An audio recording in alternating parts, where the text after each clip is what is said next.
一个全城都喊废物的傻子，亲手把整座城的规矩归了零。3个月前，他连凶手的名字都不敢念。3个月后，9个理事栽在他手里，还有一个活了300年的老怪物。就这傻子，我赌他撑不过3级。喵，可他那只左眼里有火在烧哎。这一切得从2碗没人收的馄饨说起，和他哥煮的最后1碗面。他叫大傻，20多岁，脑子慢。街坊喊他大傻，喊了20年。被人欺负，他从不还手，只会笑。可这世上有一个人拿他当宝，他哥大梁。爸妈走得早，那年他才8岁，是16岁的哥一勺一勺把他喂大。可大傻碗里永远多2个馄饨。哥，你的呢？哥不爱吃这个。大傻傻，可他知道哥爱吃。哥只是把好的全留给了他。每天收摊，哥都揉他的头。大傻，别怕，哥在呢。这4个字他听了20年，他以为能听一辈子。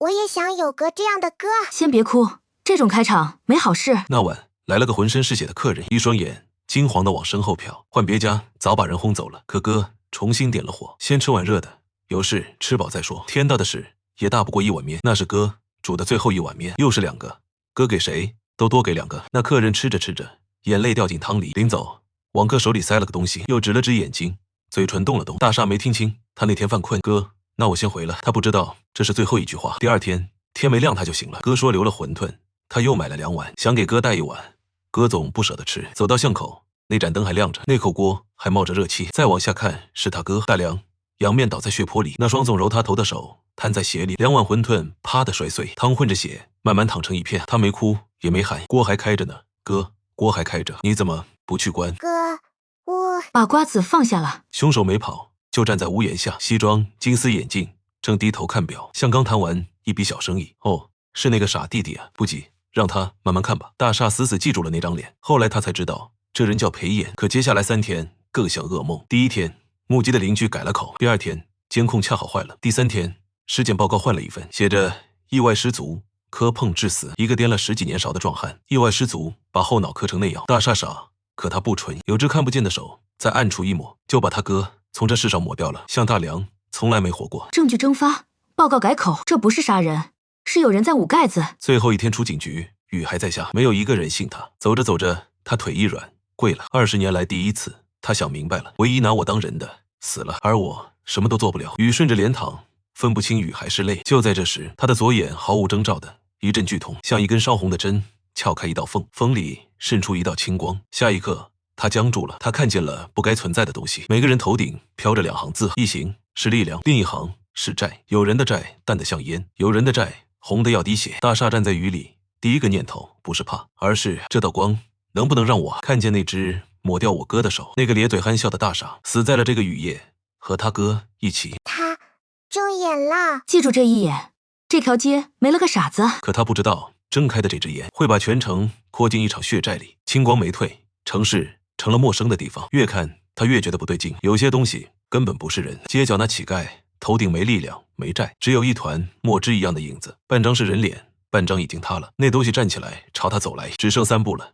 大傻腿软跑不动。哎呦喂，小诅咒，不要命了！一张黄符啪的贴上莫影的脸，莫影一声尖笑，缩回阴影。来人是个胖子，花衬衫大金链，刚睁眼吧，债条白得跟纸一样，跑到气买窑嘴边来送菜。小子，你是嫌命长啊？得，救人救到底，跟我走。你是谁？陶朱，这案面里出得起价，就没有老陶我搞不到的活，包括你最想要的那个答案。这句话勾住了大傻。陶朱把他带进一条死巷，尽头一堵墙，陶朱手一按，那墙竟像水一样荡开了。暗面的门，普通人一辈子看不见。楼梯下面是另一个世界，一条看不到头的地下长街。摊子上的货一个比一个邪门，药水里还在眨眼的眼珠，笼子里念念有词的影子。这就是城市底下真正说了算的地方。好可怕，这些都是真的。现实底下永远有一层你不敢看的。在这活命记3句话：第一，能力是跟楚文杰切换的，执念够深，瞧找上门做买卖。你最想要啥，就长出啥本事。怕被骗的，长出测谎的耳朵；想要力气的，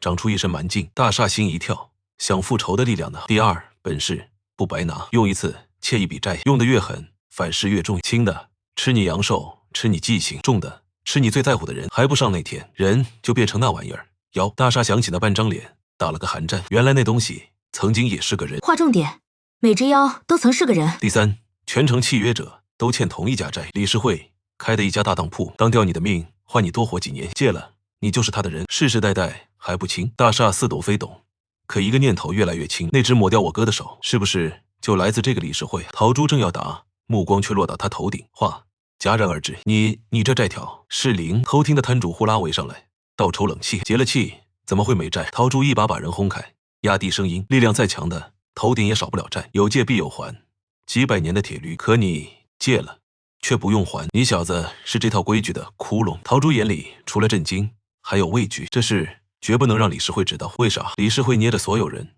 靠的就是没人能不还债，而你的存在就是在打他的脸。听懂没？他不是抢，他是违规。一个不用还债的人，在全是债的世界。大厦攥紧拳头，他只知道一件事，那只抹掉他哥的手就藏在这里，可他还不知道，这个灵是他的命，也是他的催命符。陶珠的窝在长街最深处，大厦缩在破沙发上，睁眼到天亮。这能力叫睁眼，睁开就闭不上，脸臭的跟谁欠你800万似的。我要找那个戴眼镜的人。陶珠嚼包子的嘴停住了。裴眼，就你去，不叫报仇，叫送菜。他是掠夺者，能把你的能力连皮带肉抢走，你那点本事给他1000道菜都不够，更别说他背后是理事会。大厦攥紧包子，指节发白。他不傻，他知道陶珠说的对，可闭上眼就是割摊在血里的手。那我就变强。行，想变强，先看懂这世道，跟我走。记着，光看别动手。白天的长街比夜里更热闹。看那个给人借力的，他手一按，客人的力量亮了一下。代价，瞧，他的债正往上涨，每借一次，寿命就短1节。强是借来的，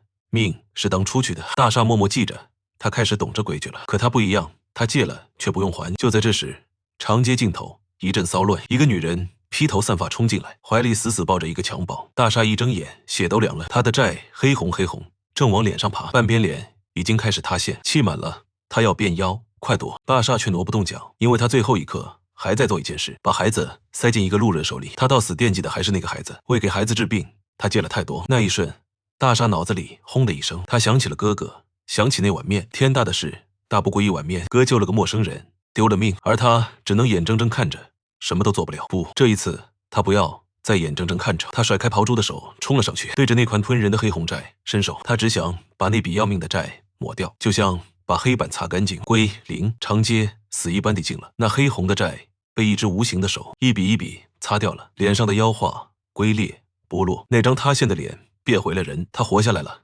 债也清零了。整条长街鸦雀无声。他抹掉了别人的债，债是病的，理事会都只能延，只能转。他自己是零，却能给别人抹债。陶珠呆立原地，他终于懂了，别人的能力是借，这小子的能力是归零。他不是不用还债，他能让债根本不存在。好家伙，这不是能力，这是掀桌子。那女人朝他一遍遍磕头。大厦没能救下哥哥，可这一刻他第一次救了一个人。原来我这双手不是只能看着，原来我也能改变点什么。老陶，带我变强，我要让那个戴眼镜的连本带利把我哥的债还回来。而长街尽头的阴影里，一个灰袍人死死盯着这一幕，袖中一枚铜牌无声亮了。有人在看他，大厦不知道。他第一次路疯就被盯上了。那天之后，长街上有人偷偷打量他，一个能抹债的人像根扎眼的刺。小祖宗，你那一手路大发了，用不了几天，全城都得知道。那又怎样？老陶裴眼查到没？陶珠叹口气，磨出一张皱纸。查到了，可你别冲动。裴眼，掠夺者，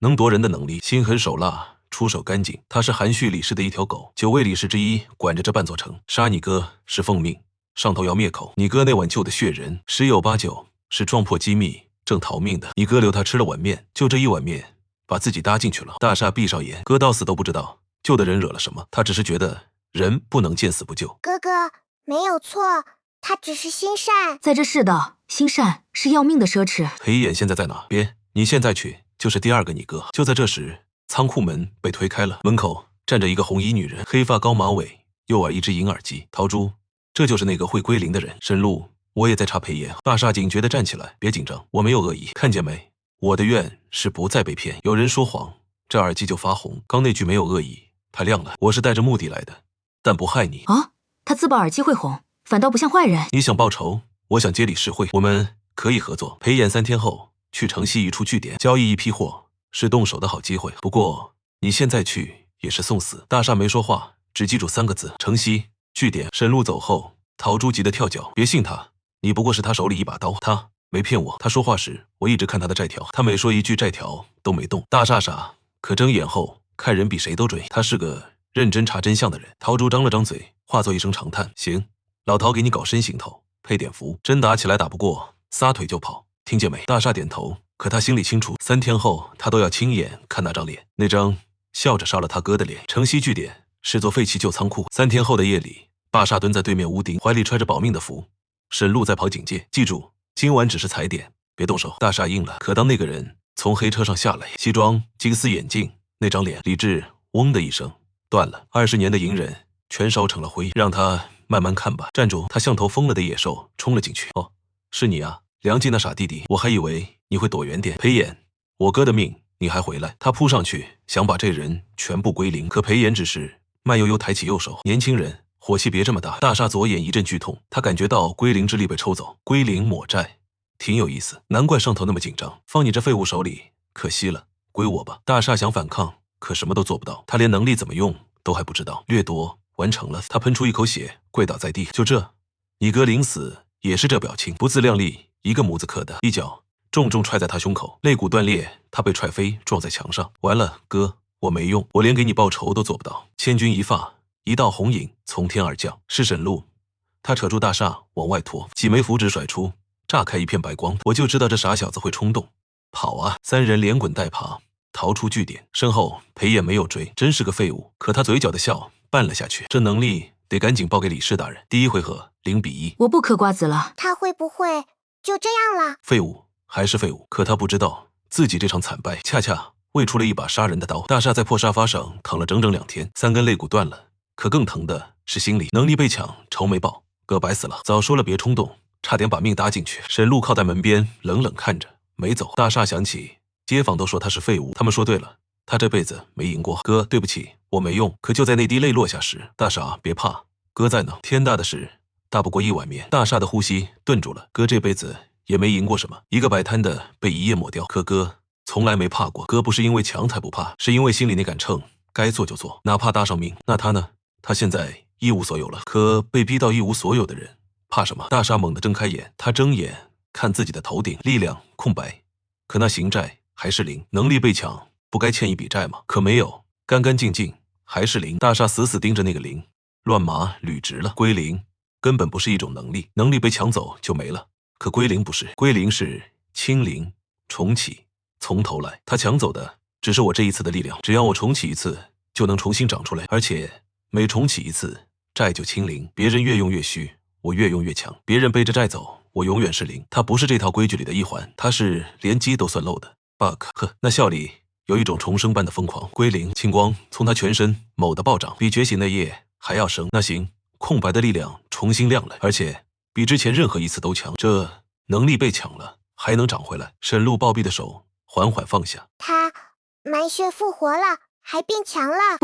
不止满血，他找到了一个永远打不死的姿势。可大厦想通的不止这一件，他还想通了裴衍的命门。老陶，裴衍抢我能力时，连我的债也一起抢过去了。陶珠浑身一震，掠夺者抢能力就得连债一起背，抢得越多，债越重。他贪就是他的命门。仓库里死一般地静。你想说什么？大厦缓缓站起，断骨还在剧痛，可他的脊梁从未这么直过。他不是想抢我的归零吗？那我就让他抢个够。我把能力连同这一身的债全部敞开给他抢，等他连本带利全收下，我再归零我自己，重启我的债清零。可那一整笔全砸在裴衍头上。陶珠和沈路同时倒吸一口冷气，这哪是莽撞，这是用自己当饵，把裴衍引进一个必死的局。疯了，你小子疯了！中间出一点差错，你就真死了。被逼到一无所有的人是不会再输的。那个傻子不见了。记住这一刻，他不再是废物了。要让裴衍上钩，光有决心不够，你主动送上门，他会起疑。掠夺者最怕抢到一个带毒的能力，所以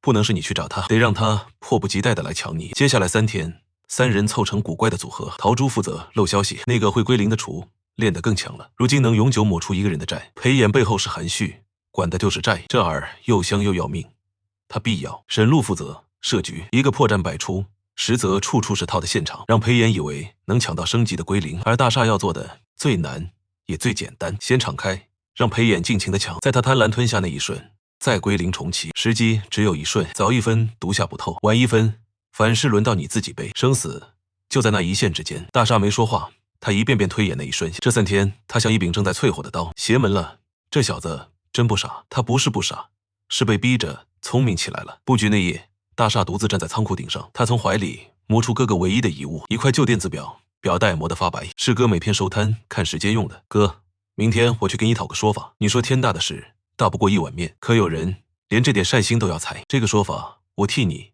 讨回来。而城市另一端，裴野捏着那条消息，扶了扶眼镜，勾起志在必得的笑。猎人和猎物都以为自己稳赢，好戏要开场了。交易现场设在城西一座废弃水厂，大厦一个人站在空旷的厂房中央，沈露和陶珠藏在暗处屏息。裴衍来了，身后跟着几个打手，上次被打得屁滚尿流，还敢来，是练出本事了，还是活腻了？我练出能永久抹债的本事了，你想不想要？裴衍眼底金光一闪，能永久抹债的能力对理事会是威胁，更是能让他上位的大肥肉。可他到底是只老狐狸，你就这么乖乖把能力送上门？你当我是傻子？我不是送给你，我是要用它杀了你，给我哥报仇。就凭你，就凭我。大厦动了，左眼青光暴涨，那股归零的力量毫无保留地敞开。在裴衍眼里，他像一座不设防的宝库。裴衍的瞳孔骤然收缩，贪婪压过了一切疑虑。找死，那我就却之不恭了。裴衍一把掘向大厦，掠夺开始了。大厦能感觉到归零之力被抽走，他没有反抗，他甚至主动把更多力量推过去。来啊，全部拿走，连同我这一身的恨，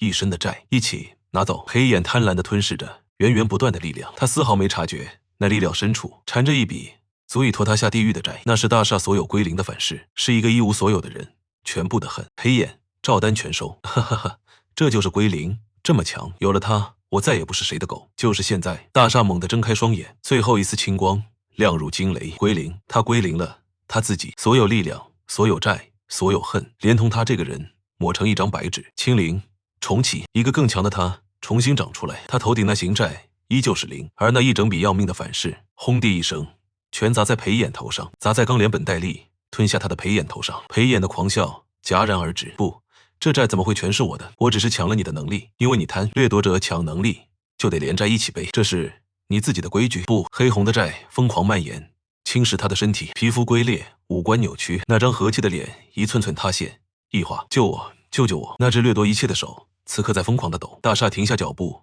居高临下看着他。他想起那个雨夜，自己也这样伸过手，而这个人当时是怎么回答的？不急，让你慢慢变。原话：奉还。裴炎的惨叫变成非人的嘶吼。这个亲手杀死大梁的掠夺者，连同他贪来的一切灰飞烟灭。大厦从灰烬里捡起一样东西，是裴炎的金丝眼镜。他一握，镜片在掌心碎裂。哥，逼一个仇，我给你平了。那个贪了一辈子的掠夺者，终于尝到了连本带利的滋味。成了，大厦赢了，他给哥哥报仇了。赢了，可你看他的眼睛，一点都不像赢了的样子。可大厦没高兴太久，裴炎灰飞烟灭前吐出几个字，那几个字像一盆冰水浇下来。杀我没用，我不过是一条狗，真正的链子在理事会手里，你斗不过的思渊。思渊这两个字大厦从未听过，可裴炎说他时眼里那股怕让大厦的心沉了下去。就在这时，水场最深的阴影里毫无征兆的浮现一道全黑剪影，看不清脸，仿佛一直都在那儿看着他。手上一枚黑曜石戒指，是黑暗里唯一的光。大厦的睁眼在那一刻剧痛，那剪影头顶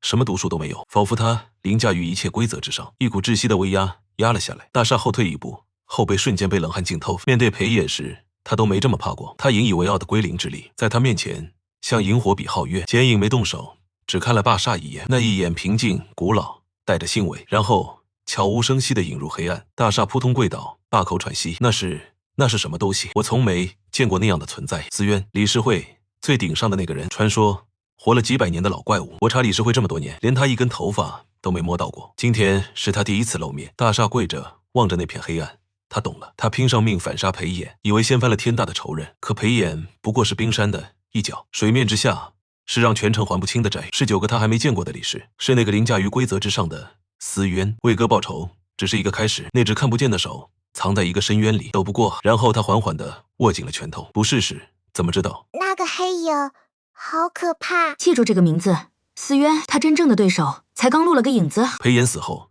大厦把哥哥安葬了，没有墓碑，没有仪式。他选了个能看见城市灯火的地方，把哥那块磨白的电子表埋了下去。哥，你最爱看着城里的灯，说每盏灯下都是一户人家。现在我知道，灯底下还有一个世界，一个吃人的世界。我要把那只手揪出来。回到仓库，3个人第一次正经坐一起。裴炎死了，可这事没完，理事会迟早会来找你。来得好，你倒不怕。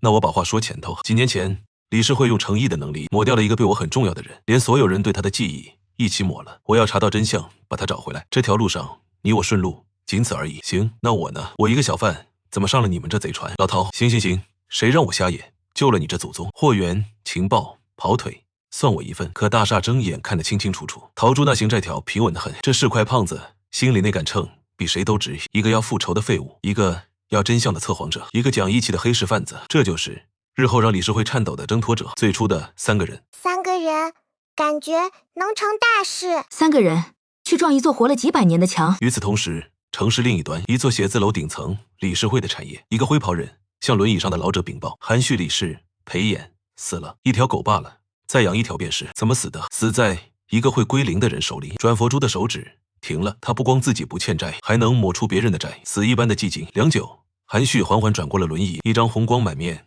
看似50的脸，可那双眼里的浑浊盛着上百年光阴。在我这套靠债捆人的规矩里，出了一个能解开绳子的人。有意思，我那座颐养堂最近缺人手，把这个会归零的孩子请过来，我倒要看看他能不能替我那些债奴也抹一抹头上的债。而那座颐养堂里，无数被转嫁了代价的债奴正无声的、迅速的苍老凋零，一张大网正悄然张开。卷一，完了，废物死了，归零者活了。1碗面的仇报了，可更大的债才刚刚开始。一个傻子，一个哥哥，1碗面，一道青光撕开了这座城的底。他要讨的说法藏在一个深渊里，那渊的名字叫思渊。归零者卷1复仇篇中。上回大厦一战成名，反杀了裴炎，可他捅的不过是马蜂窝的一角。这一卷他要先翻的是3个理事，借命的、改记忆的、养妖的，一个比一个狠，一个比一个脏。一个复仇的傻小子，怎么就成了满城奴隶的棋？故事从一家最好的养老院开始，城东颐养堂，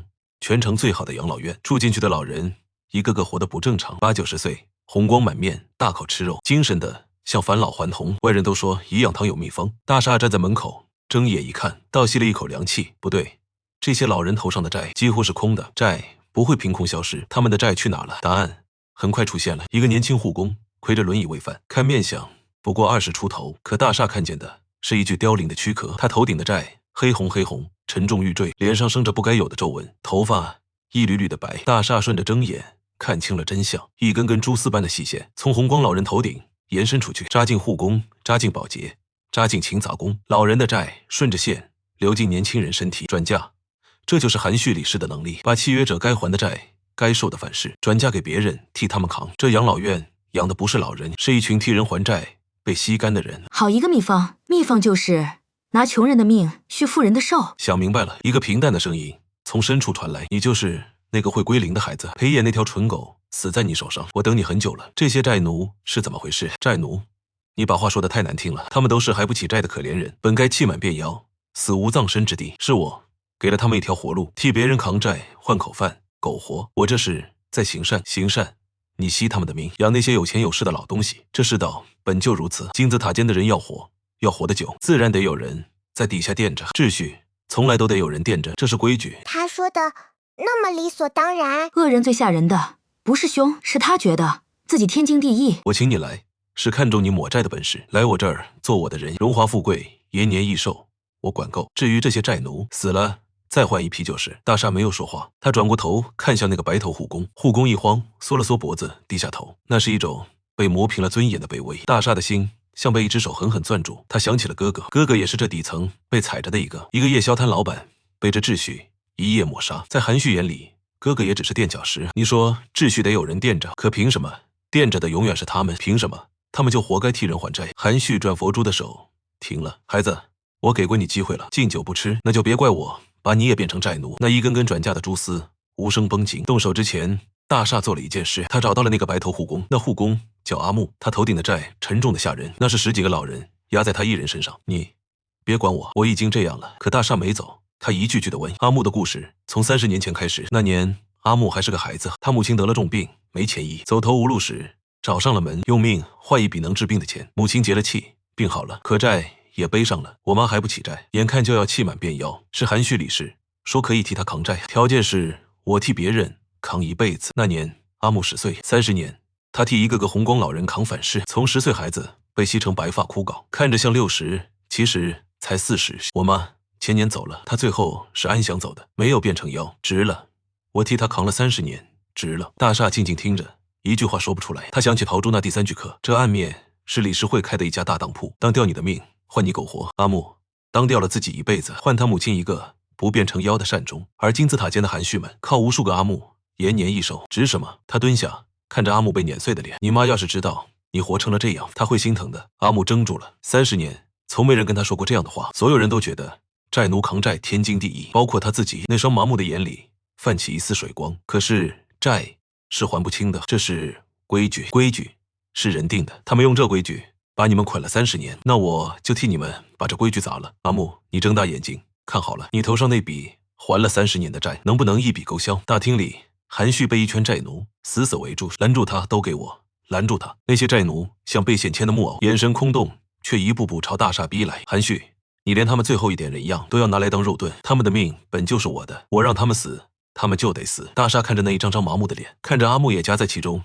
身不由己。他知道这一战不能伤他们分毫，都让开！我不是来杀你们的，我是来放你们走的。他没有冲向韩旭，他把睁眼之力催到极致，整座养老院化作一张吸血的网，每根线连着一个老人，一个债奴，所有线的源头都汇聚到一处。韩旭是他用300年契约织了这张网，这张网我归零。那一刻，奇景发生了，青光顺着蛛丝疯狂吞噬，一根又一根转嫁之链寸寸断裂，被转嫁的债如决堤洪水倒卷回他们本来的主人身上。那些红光老人惨叫着迅速衰老，偷来的300年阳寿连本带利讨回。而那些被吸干的债奴，阿木看着头顶那条黑红的债在青光里一点一点被擦干净，那笔还了30年的债清零了，压了30年的重担骤然消失。阿木扑通跪地，老泪纵横。整座颐养堂的债奴挺直了腰，他们自由了。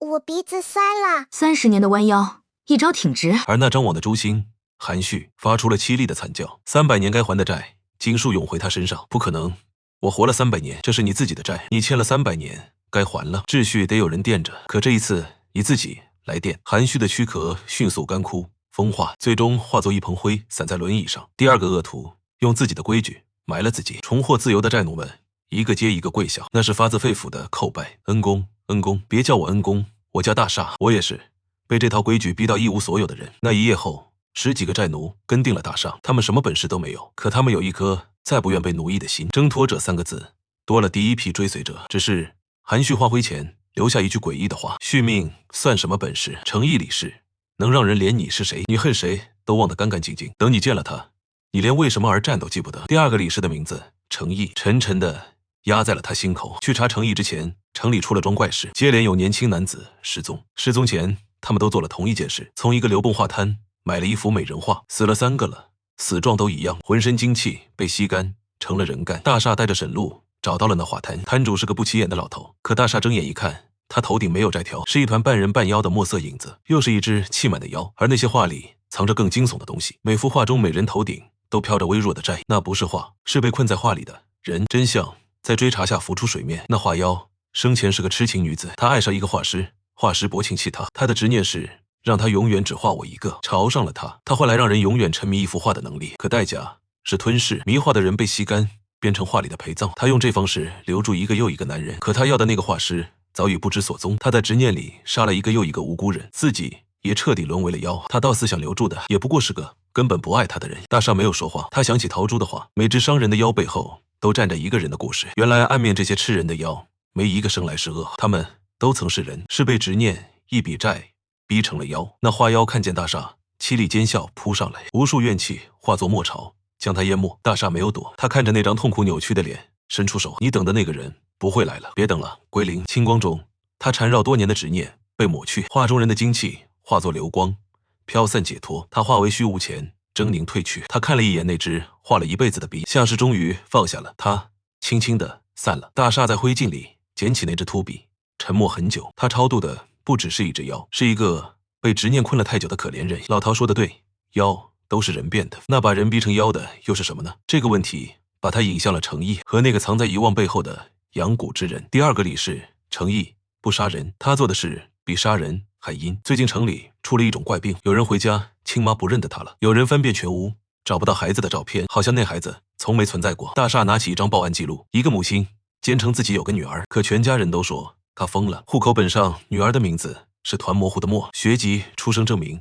全都恰好损毁，只有那个母亲还固执的记得。这是程毅的能力，吃记忆改记忆，他能让全城人把一个人忘干净，连那人的至亲都不记得他存在过。大厦想起韩旭临终的话，他打了个寒战。韩旭奴役身体，诚意篡改灵魂。李世会几百年，做了多少恶，杀了多少人，可为什么从来没人记得，没人追究？因为碍事的人，诚意让他从没存在；受害家属，诚意让他们忘了发生过。李世会的恶就是这么被忘干净的。大厦的拳头慢慢攥紧，裴炎杀他哥，可以伪造成意外失足。现在他明白，这背后站着的是诚意。李世会不光要命，还要抹掉存在的痕迹，仿佛他哥那样的人从来没活过。这种能力太可怕了。最可怕的是，你被改了，自己都不知道。你以为你记得的就是真的，可某段记忆也许早被他换掉了，你甚至不知道自己失去过什么。最狠的贼是偷了你，还让你谢他。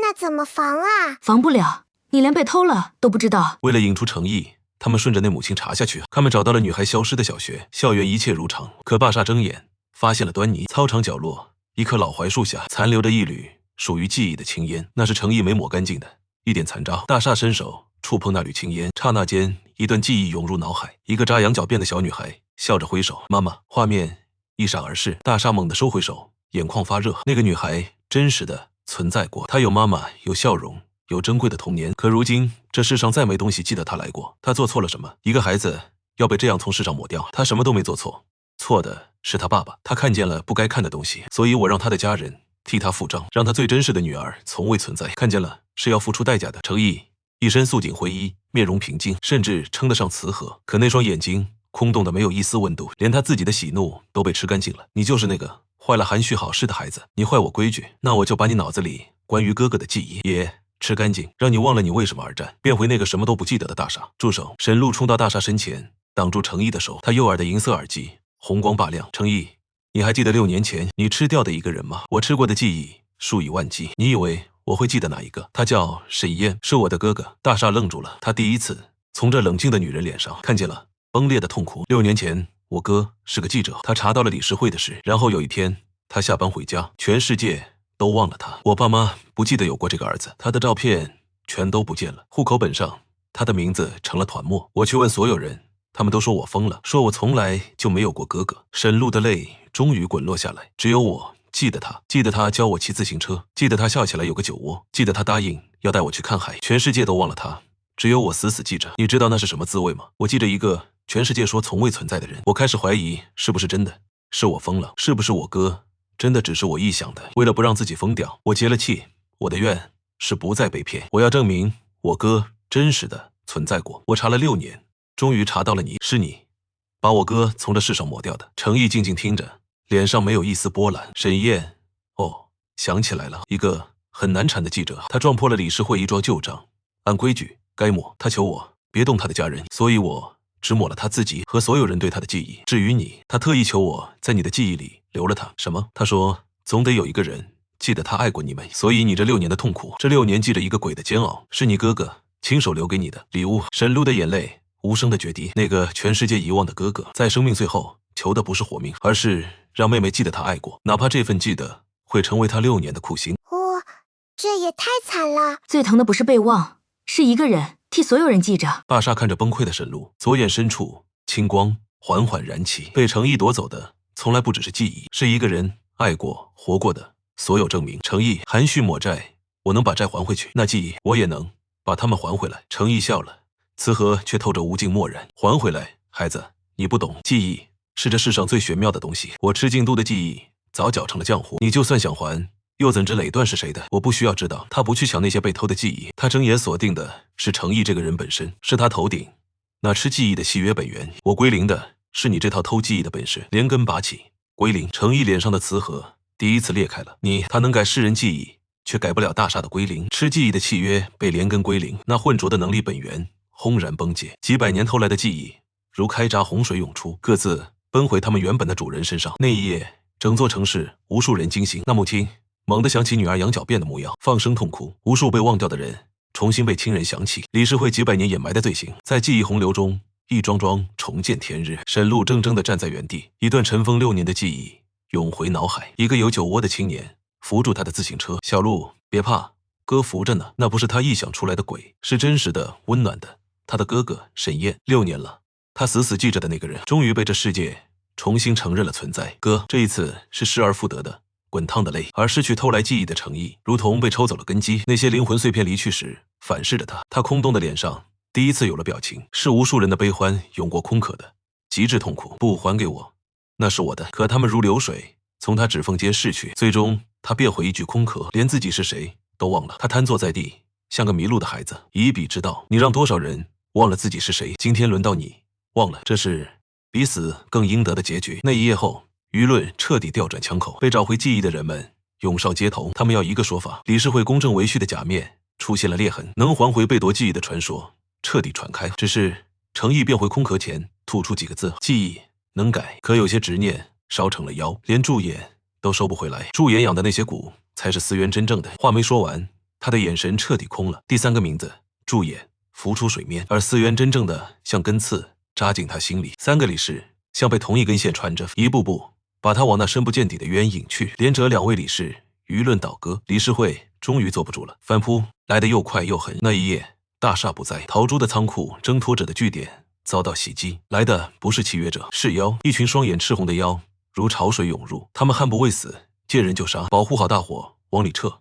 快！陶朱平日贪生怕死，这一刻却第一个冲上去。阿木那些寨奴哪见过这阵仗？混乱中，惨叫声此起彼伏。等大厦赶回来，看到的是一片狼藉，仓库毁了大半，地上躺着几个挣脱者，鲜血染红了地面。大厦，我没护住他们。那几具尸体，前几天还朝他叩谢的寨奴，他们刚尝到一点点自由的滋味。阿木呢？被掳走了。那些妖别人都杀，唯独把阿木活捉。妖群里有个声音说，让会归零的来驻演的画皮像熟人。画皮像驻演。大厦站在血泊中，指甲掐进掌心。他一直以为变强就能保护想保护的人，可他错了。他越强，举的这面旗就越扎理事会的眼，追随他的最弱小的人就越成了筹码。这就是待人的代价。你想救所有人，可你救的每个人都会成为投向你的刀。你这面旗扛得起这些人的命吗？大厦闭上眼，哥哥的脸，阿木的脸，血泊里的脸，一一在他眼前闪过。他想起哥哥说的，天大的事也大不过一碗面。哥哥救那陌生人时，可曾想过代价？没有，他只是觉得人不能见死不救。大厦缓缓睁开眼，那双眼里有痛，有自责，更有坚定。扛得起，我哥为一个陌生人都敢搭上命，我扛的是一群想活得像人的人。这面旗我扛定了。阿木，我去接他回来，谁拦我归谁。画皮巷是暗面最深最邪门的地方，陶朱在巷口死活不肯进，脸都白了。这地方邪，驻颜那畜生养了不知多少妖。他跟前2个理事不一样，含蓄奴役活人，诚意篡改记忆。可驻颜他造妖，他专挑执念最深最走投无路的人，把人家的执念往死里催，催到气满，人就变成了妖，然后养起来当打手。大厦想起陶朱最早那句课，债还不上，人就变成妖。他想起自己超度过的那些妖，每只妖背后都是被逼到绝境的可怜人，而驻颜就是那个亲手把人推下悬崖的，再把摔成妖的他们捡起来当牲口使的畜生。这城里每只伤人的妖都是他造的孽。他迈步走进了画皮巷，巷子很深，墙上挂满人皮般的画，每张画里都封着一只妖，双眼赤红，无声的嘶吼挣扎。那是驻颜的军队。巷子尽头，阿木被锁在柱子上，奄奄一息。一个花哨道袍、面容枯瘦的男人正笑眯眯地看着大厦。来了，会归零的小英雄。含蓄那老不死死了，诚意那疯婆子废了。你可真能耐。不过呢，墙上那一张张画里的妖同时凄厉奸笑，他俩那点本事跟我比差远了。我手里养着一整座妖的军队，你归零得完吗？放了阿木，放。我费这么大劲抓他，可不是为了放。他枯瘦的手一张，阿木头顶已平复的债重新黑红了起来，以肉眼可见的速度疯狂飙升。你不是能抹债吗？我现在就把他的执念往死里催，我看看你是先救他，还是先顾着自己的命。大沙的瞳孔骤然收缩，他终于明白驻颜为什么更让人作呕。含蓄诚意，好歹还把人当工具，可驻颜把活人当成造妖的材料，人命在他眼里连草芥都不如。就在大厦要冲上去的时候，巷子更深处传来女子的哭声，那哭声凄婉绝望，听得人心头发凉。大厦循声睁眼望去，在最暗的角落，一只与众不同的妖，一个白衣女子，长发垂地，脚不沾尘，她不狂暴，只在一面旧墙前徘徊张望，仿佛在等待着什么。她头顶的行寨黑得发亮，早已气满，可那片黑里，大厦却看到一丝温柔的执念。那个我养得最久的一只废物，一个不肯听话，不肯杀人。他生前是个等人的痴情种，等一个早就不会回来的男人。等着等着，债满了，执念烧成了妖，困在这几十年了，还在等，真是蠢得可怜。大厦缓缓松开了攥紧的拳头，他看着那个等了几十年的白衣身影，心里某个地方被狠狠撞了一下。大厦没有先冲向阿木，也没先攻驻颜，他朝那个等了几十年的白衣女子走去。你做什么？那废物妖杀不了人。巴沙没有理他，他走到那面旧墙前，在女子身边停下。女子察觉到他，缓缓转过头，那是一张写满哀愁的脸。他空洞的眼里流露出一丝期盼，随即又黯淡下去。他不是他等的那个人，你在等他。女子没回答，又转回头望向那面墙，望向墙后那栋人去楼空的旧楼。他伸出手，徒劳的想触碰什么。大厦睁眼看进他仅存的那缕执念里，他看见了几十年前一个温婉的姑娘，绣着一只荷包，等着他出远门的爱人归来。他说等他回来就把荷包送给他，可那个人走了，就再也没回来。他在楼前等了1年、2年、10年，青丝等成白发，他不肯信他不回来了。这份执念惊动了倒饭，他结了气只求一个，等到他回来，代价是他的一切。可那个人终究没有回来，他的债满了，人变成了妖，困在原地，继续等一个等不到的人。几十年了，他不会回来了。女子的身体剧烈的颤抖起来，她当然知道，她等了几十年，可她不敢承认，一旦承认，这几十年的等待就全成了空，所以她宁愿变成妖，也要继续等下去。别等了，让我送你解脱归零。清光温柔地笼罩了那白衣身影，她缠绕几十年的执念被一缕缕抹去，女子身上那妖的狰狞一点点褪去，她变回了那个笑意盈盈的温婉姑娘。她最后看了一眼她等了一辈子的旧楼，她笑了，那笑里有释然，也有一丝淡淡怅惘。然后她朝大厦极轻地拂了一礼，化作点点流光散去了。她终于不用再等了。流光散尽处，地上落下一只荷包，绣了一半，针脚细密，那未绣完的图案是2个依偎的人影。大厦蹲下身，捡起那只冰凉的荷包，捧在手心。巷子里死一般寂静，连驻颜都忘了说话，连墙上那些狂暴的妖都安静了下来。大厦没有赢得痛快，他捧着荷包，久久没有起身。他超度的不是一只妖，是一个痴心错付的可怜姑娘。老饕说，妖都是人变的，可把这么好的人逼成妖，困在这等了几十年的。他缓缓抬头，望向那个把活人当原料的驻颜，左眼深处那道温柔的青光，一寸寸燃成了森冷的杀意。驻颜，这笔账今天跟你算，跟我算账，就凭你。我画皮相，养着上百只妖，你归零得过来吗？他枯瘦的手一挥，墙上那一张张人皮画哗啦啦尽数碎裂，上百只赤眼的妖从画中涌出，张牙舞爪朝大厦扑来。杀了他，撕碎他。大厦站在妖巢中央，没有退。他睁眼看去，每只妖头顶都是气满的黑红，每只背后都是一个被逼成妖的可怜人，一个为凑学费累死工地的父亲，一个被骗光积蓄含恨而终的老者，一个。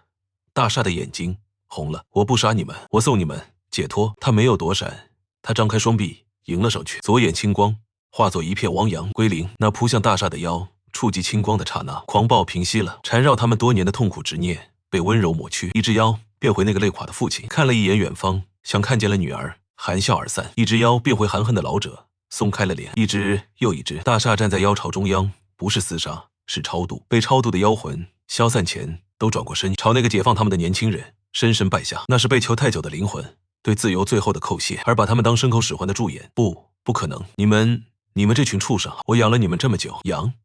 你是把我们逼成妖的仇人。剩下的妖在重获神智的刹那，那积压几百年的恨不再扑向巴沙，而是齐齐转向了他们真正的仇人。驻颜，不要过来！我是你们主人，我命令你们。驻颜的惨叫淹没在妖群的反扑里。他做了一辈子孽，造了一辈子妖，今日连本带利都回到他自己身上。把人逼成妖的人死在了自己造的妖手里。混乱中，大厦冲到柱旁，扯断锁链，将奄奄一息的阿木护在怀里。左眼青光一闪，归零了他头顶的债。大厦，我就知道你会来，我说过我去接你回来。而画皮相中央，驻眼在反噬下迅速的干枯风化。化灰前，他发出癫狂绝望的大笑。傻子，你以为你在救人？你以为你赢了？我们这些理事做的孽养的蛊，都只是替思渊养着的。他要的从来不是奴役。是。话没说完，驻眼化作一蓬灰散尽了。那最后半句话成了永远的谜。3个理事，3句临终的话。含蓄提诚意，诚意提驻眼，驻眼提思渊，像3块拼图拼出了水面下那个庞然大物。大厦背着阿木望向岸面最深处，那个连理事们都在替他养蛊的人。思渊到底要的是什么？含蓄、诚意、驻眼。9位理事中的3位接连倒在巴沙手里。消息像野火烧遍整个岸面。那个曾被叫大傻的废物，那个债条是零的年轻人，如今有了一个让理事会色变的新名号——归零者。而追随他的人越来越多，被颐养堂解放的债奴，被找回记忆的理事会的受害者，被超度的妖背后那些幸存的家属，还有无数敢怒不敢言的底层契约者。他们从4面8方聚到大厦身边。陶朱的破仓库再也装不下了，他们在岸面深处寻了处地下广场做据点。阿木成了最忠心的追随者，张罗杂事。沈路找回哥哥记忆，眼神沉静而坚定。陶朱嘴上要钱不要命，身体却最诚实。好货探路布局一样没落下。以前我们这些人活得连狗都不如，欠着还不清的债被当牲口使到死。是你让我们第一次觉得自己是个人。大厦捧着那碗热粥，热气氤氲了他的眼。他想起了哥哥的夜宵摊，每盏灯下都是一户人家，都得吃饭。哥哥一辈子守着一口锅，给街坊邻里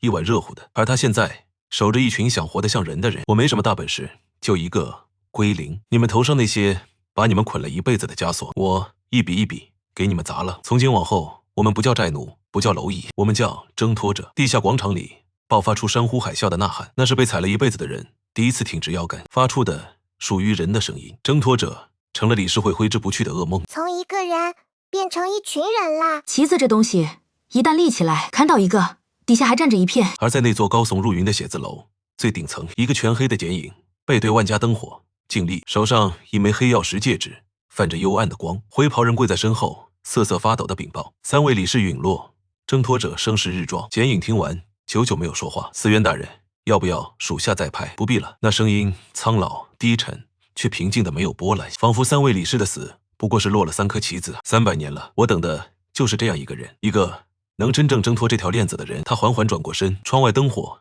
第一次照亮那剪影的下半张脸，一张古老、疲惫、写满300年沧桑的脸。去会会他，告诉那个孩子，我想见他。司渊的邀约是那个灰袍人亲自送来的。他孤身一人走进戒备森严的据点，将一枚黑曜石小牌放在大厦面前。司渊大人想见你，3日后子时理事会明堂。他说他一个人，也请你一个人。放下牌子，灰袍人径直离去，无人能拦。那份从容本身就是一种无声的威压。据点里瞬间炸开了锅。不能去，这摆明了是鸿门宴。司渊那是什么东西？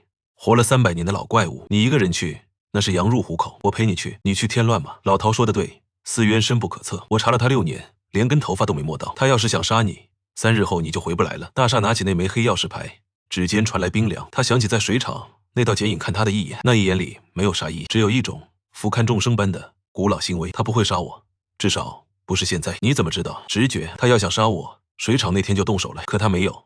他看了我一眼就走了。他对我有别的打算。那一夜，据点灯火通明，气氛凝重如铅。谁都知道大厦这一去凶多吉少。沈路找到独自在屋顶的霸煞，沉默了很久才开口：如果你回不来了，这些人怎么办？挣脱者是你立起来的旗，祈祷了，他们又会变回被宰割的债奴。大厦没有立刻回答，他摸出哥哥那块磨白表带的旧电子表，握在手心。沈路，你说我哥那晚留那个陌生人吃面时想过后果吗？沈路一怔，没有。他只觉得人不能见死不救，哪怕搭上自己的命。我一直不懂他图什么，一个陌生人而已，值得搭上命吗？现在我懂了，有些事不是因为值得才去做，是因为那是对的。我去见司渊，不是因为我有把握，是因为那只把满城人按在寨里的手，我得亲眼看一看。至于他们，我会回来，就算回不来，我已经让他们尝过挺直腰杆的滋味，这滋味尝过了，就再也跪不回去了。这面旗不在我一个人身上，在他们每一个挺直了的腰杆上。沈路怔怔地看着他，那双锐利的眼里第一次盛满了敬意。他忽然明白为什么这么多人跟着他，因为他身上有种东西是司渊用300年权势也换不来的，那是一个普通人最朴素的人的光。3日后子时，大厦独自一人站在那座写字楼下，抬头望去，顶层的灯亮着，那个藏了300年的人正在那里等他。大厦最后摸了摸怀里那块旧表，深吸一口气，哥，我去会会那只手了。他迈步走进那座吞噬无数命运的高楼，电梯门缓缓合上，载着这个一路挣脱到此的年轻人，朝着那个300年的答案缓缓上升。3个理事塌了，可驻颜最后那半句话，他要的是什么啊？300年养的这盘棋才刚要掀盖，司渊等的是能挣脱链子的人，可他把大厦叫上去，是收还是杀？一个普通人的光对300年的冤。电梯升到顶，门开的那一刻，卷3，大厦要面对的不再是理事，是这条债链最深的源头。下集归零者对司渊。想知道那半句话，记得追下去。上集大厦掀翻了3个理事，可幕后那只手还没露脸。顶层电梯门缓缓打开，一间空旷明堂，四面落壁窗，一个人背对着他立在窗前，手上一枚黑曜石戒指泛着幽光。来了，坐吧。大厦没坐，他睁眼看那背影头顶，什么都没有，没有力量，没有债条，什么都没有，仿佛这人凌驾于一切规则之上。一股威压无声压满整个明堂，大厦的归零之力竟生出无力感。你就是司渊，我就是司渊。那是一张大厦没想到的脸，不狰狞，不阴恐，只是疲惫，累到骨子里，像背了太重担子的人。你杀了我3个理事，含蓄、诚意、驻颜，3个老东西，他们罪有应得。是啊，他们做的孽该清算了。大厦一愣，他没想到司渊会这么说。一群垫脚的棋子死了，不可惜。我请你来，是想告诉你一些事，关于这座城，这条捆人300年的链子，关于它是怎么来的。大厦不知道，他要听的是这故事的源头。300年前，这底下的暗面不是现在这样。那时没有理事会，没有规矩，财机找人节气，给人能力，人随机的债满变妖，债满就变妖，这是暗面最古老的规矩。妖吃人，人变妖，没有人管。那时的暗面是一片吃人的丛林，大厦超度过几只妖，10几只、几十只。300年前，一夜变妖的人就有上百，他们涌上街头，无差别的屠戮，整座人间差一点就被吞没。是我和几个活得够久的老东西，我们站了出来，把还债权收拢，把代价冻结，把所有契约者绑进同一条链子，让债可以延缓、转嫁、管控。这就是理事会的由来。我们用一条捆住所有人的链子，换来了你脚下这300年的太平。大厦怔住了，他恨之入骨的那只手，最初竟是为了阻止人间被妖吞没。你叫他奴役，我叫他堤坝。你解放债奴，以为在做好事，可你有没有想过，这道堤坝拆了，洪水又会回来？他不是在狡辩，他是真信。娘，最难打的反派是自己觉得在做好事的那种。明堂里一片寂静，大厦想起那个被逼成妖的姑娘，想起那个累死工地执念不散的父亲。如果当初有一道堤坝管着他们的债，他们是不是就不必变成妖了？思渊看着他眼里的动摇，伸出了手。你是唯一的归零者，唯一一个能真正还清债的人，这是关键。只有归零能真正还清债。我用300年靠奴役才勉强维持堤坝，可你不一样，你能从根本上抹掉债，你能让这堤坝不再需要靠奴役维系。陪我用你的归零守这道堤坝，让气满的人不再变成妖，让这座城的太平不靠奴役也能延续。这难道不正是你想要的吗？大厦的呼吸乱了，一个既有秩序又没有奴役的世界，一个他能亲手守护的太平。他反抗理事会是因为他靠奴役吃人，可如果奴役可以被取代呢？那些可怜人，那座等了几十年的楼，如果他接下担子，是不是就再也不会有了？你和那些蠢货不一样，你懂的。自由是好东西，可没有约束的自由会把人间重新喂给妖怪。我活了300年，见过那片丛林，我不能让他回来。孩子，留下来和我一起。这是整部交锋里大厦最难的一关。把裴眼靠的是狠，打理事靠的是强和看穿命门的冷静。可思渊不是一个脸谱化的恶人，他自己也为人间好，还真心想拉拢他。最毒的从来不是恨，是懂你。大厦低下头，握紧了怀里哥哥的旧表，那冰凉的触感让翻涌的心静了下来。他想起了他为什么走到这里，那个雨夜，那碗面，那句天大的事也大不过一碗面。明堂里，思渊伸出的手还平在半空，可大厦脑海里浮现的不是那宏大途径，是一张张具体的脸。是哥哥颠勺被烫出疤的手，是那句大傻别怕，哥在呢，是阿木被吸了30年命白了头的脸，西行到他面前那声泣不成声的恩公，是那个等了一座楼的姑娘，地上那只锈了一半的荷包，是那些债奴第一次挺直腰杆的脸。他归零过的不是什么宏大的秩序，是一个又一个被这套规矩碾碎的人。大厦忽然睁开了眼，他想通了一件事。思渊说有堤坝，那姑娘就不必变妖，可那姑娘的悲剧不是因为没人管，是这套还不起就变妖的规矩本身在吃人。苍人绝望时诱人节气，债力滚力逼人走投无路。思渊的堤坝不是在拯救他们，是在给这套吃人的规矩续命，用一群人的被奴役喂饱更大的机器。思渊，你的堤坝是拿活人变的。思渊伸出的手问住了。我没你活得久，没见过你说的丛林，我不懂什么宏图大略、必要之恶，我就懂一件事。我哥大梁是个夜宵摊老板，一个最普通不过的人，他一辈子没挣脱过什么。可那天深夜，他撞见一个浑身是血的陌生人，他还是留人家吃了碗热面。他没问那人欠不欠债，配不配救，他只是觉得人不能见死不救，就这一碗面把他自己的命搭进去了。大厦的声音哽咽了。在你眼里，我哥那种人就是该被你堤坝管起来的隐患，一个随时会多管闲事惹乱子的刁民。可我要的世界是我哥那种人能好好的活着，能起早贪黑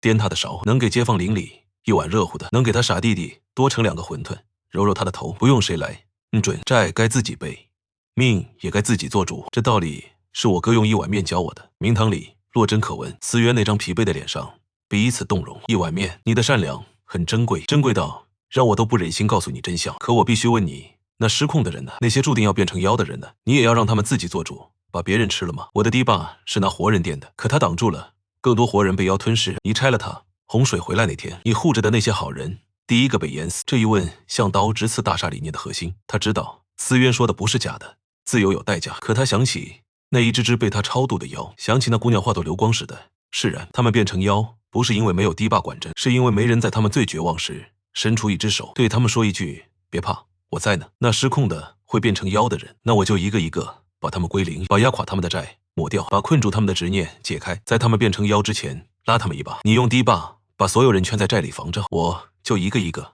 去接住每个快掉下去的人。你这是知其不可而为之。世上有10000个快掉下去的人，你接得过来吗？你会活活累死的。接得过来一个是一个。我哥救那陌生人时也没想过救不救得过全天下，他只是觉得眼前这一个得救那就够了。一个用奴役换来冷冰冰的太平，一个被逼到一无所有却想接住每个具体的人。理念没有谁说服了谁，看来我们之间只能用最古老的方式分高下了。那枚黑曜石戒指油光大盛，整座明堂整座大楼剧烈震颤，一股比他见过的任何力量都古老都恐怖的威压降临。孩子，让我看看你这双想接住所有人的手能撑到什么时候。大厦没有退，他握紧哥哥的旧表贴在胸口。哥，最后一仗了。思渊出手了，没有花哨的招式，刹那间整个世界都成了霸煞的敌人。地上的影，窗外的灯，空气里的尘，暗面的一切都朝他碾压而来。那不是一个契约者的能力，那是对整个暗面规则的掌控。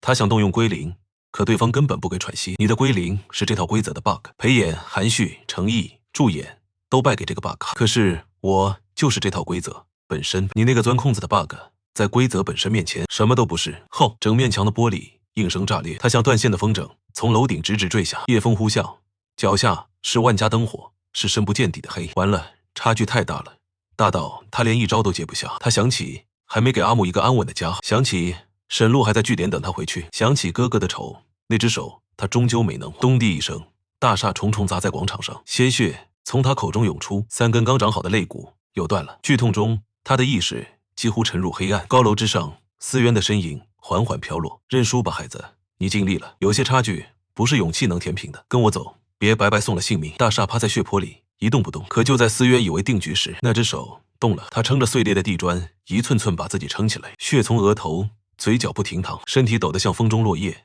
他还是站了起来。你这又是何苦？大厦没回答，只是缓缓抬起头，那只左眼青光倔强地亮着。我哥教过我一件事，被生活打趴下的时候不要紧，爬起来，把锅重新支上，把火重新点着，日子还得过。你说我这 bug 在规则面前什么都不是，可你忘了我这个 bug 是干什么的？我能归零，归零我自己，从头再来。归零。青光吞没了大厦，那一瞬他归零了自己，所有的伤，所有断骨，所有痛楚，连同那个几近溃败的他全部清零。然后一个毫发无伤且更强的他长了出来。思渊的瞳孔第一次微微收缩，重启，把自己也归零。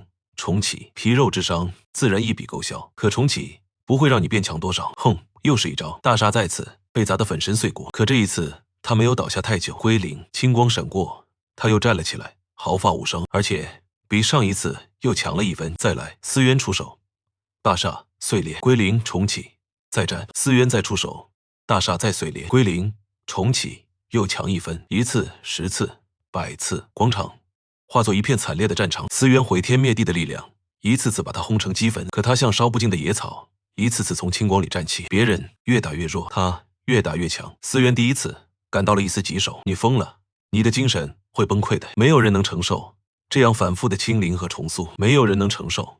大厦又一次站起，青光照亮了大半个暗面。他笑了，那笑容里有血有泪，却有一种近乎神圣的坚定。思渊，你活了300年，要的太多，你的太平，你的秩序，你的堤坝，所以你怕失去。可我什么都没有了，我哥死了，我从一个废物被逼到一无所有，一个被逼到一无所有的人是不会再输的。那一刻，思渊恍惚看见了300年前那个还相信着纯粹之物的自己。他征战300年，赢了无数次，可他第一次生出无法战胜的预感，因为大厦要的从来不是赢，他要的是接住每一个掉下去的人。为了这个，他可以无限次把自己摔碎，再重塑，直到天荒地老。无止境的重启让大厦越来越强，强到他终于能站稳，能接下思渊一招。可大厦知道这样下去不是办法，思渊是规则本身，只要这靠用债捆人的规则还在，思渊的力量就源源不绝，哪怕归零1万次也打不垮与规则同在的人。要赢就不能只打思渊，要赢得釜底抽薪。大厦闭上眼，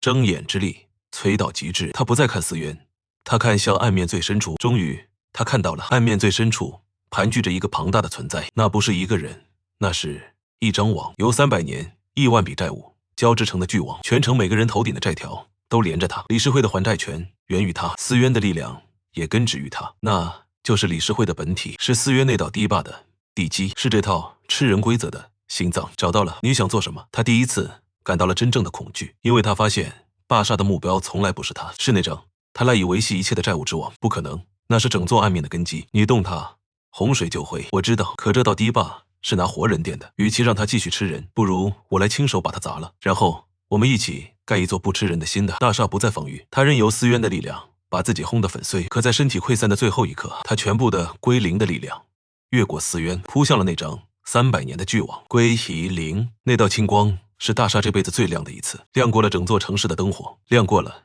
300年的漫漫长夜。那张吞噬了亿万人命运的巨网发出悲鸣，然后从一个角落开始断了，一根又一根，一片又一片。全城每个契约者头顶的债条齐齐亮起，然后一盏盏熄灭。一样逃离的债奴，画皮向外的可怜人，每一个被债捆了一辈子的人，头顶那行黑红的债无声的归零消散。那捆了所有人300年的链子断了，理事会的根基崩塌了。思渊那磅礴的力量如退潮般消散，失去债网供养，他身上的威压第一次黯淡，旧的秩序在这一夜轰然倒塌。而在废墟中央，大厦又一次从青光中重塑。这一次他站起来时，整座暗面都安静了。他赢了，他砸碎了那只把满城人按了300年的手。旧秩序崩塌那刻，暗面安静的可怕，没有欢呼，没有庆祝，链子断了，所有人都自由了。可自由带来的是一片前所未有的茫然。旧的规矩没了，新的是什么？没人知道。思渊站在废墟中央，失去债网，他不再是凌驾众生的庞然大物，只是一个苍老疲惫、身影正变得透明的老人。他败了，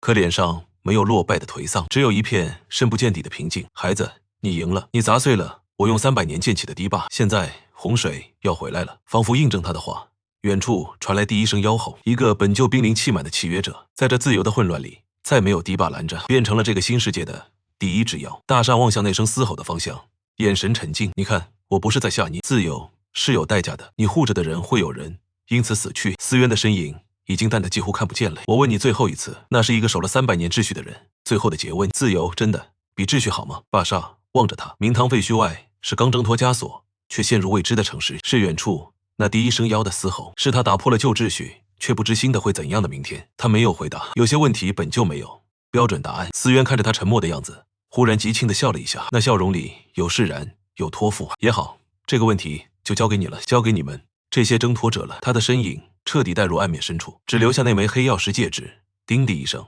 落在地上。大厦独自站在都市与暗面的交界，天快亮了，东方泛起一线鱼肚白，他左眼的青光慢慢的暗了下去。他赢了，可他知道真正的担子才刚落到肩上。打破一个旧世界容易，可建起一个不吃人的新世界，要用它往后无数次的归零，要一个一个去接住每一个快掉下去的人。也许会累死，也许永远接不完。可大厦想起了哥哥那块贴在胸口的旧表，想起了那句天大的事也大不过一碗面。他笑了笑，转过身朝据点的方向走去，朝着那些等他回去的人。远处那新生的妖吼里又无声地亮起了一道新的债条步数，是解放的曙光，还是失控的开端？没人知道。晨光落在那个独自远去的单薄背影上，他没有回头。很远很远的地方，仿佛在这世界之外，一只雪白软萌的猫趴在云絮般的软垫上，歪着头望着下方那座刚天翻地覆的城市。金色名牌上刻着2叉。妙，哥哥，你说他这一步是对的吗？他身旁一只金棕虎般的高冷霸猫抱着爪子，